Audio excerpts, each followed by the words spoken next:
This video will guide you through the process of easily creating a resume using SchooLinks. In the SchooLinks application, you will be guided through a series of questions showcasing your interests, accomplishments, and educational achievements.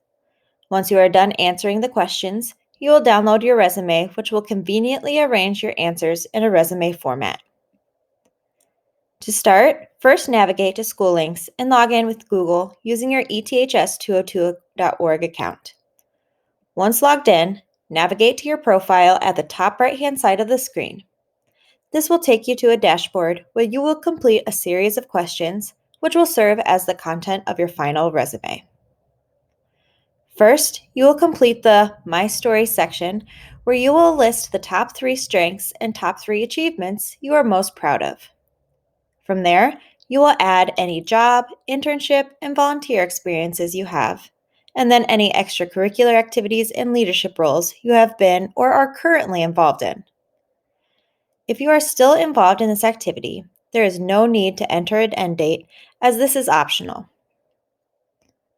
This is also your opportunity to include any of your hobbies or interests and certifications or licenses you hold, such as CPR or first aid. Lastly, you will complete the bragging rights section to include any awards you have received, skills you have learned, and languages you are fluent in. At this time, there is no need to complete the academic section of your resume. Once you have completed these sections, you will click the resume icon on the right-hand side of the page and update your contact information. After the contact information is complete, click Generate Resume and you will see a green confirmation pop up on the bottom left-hand side of the screen.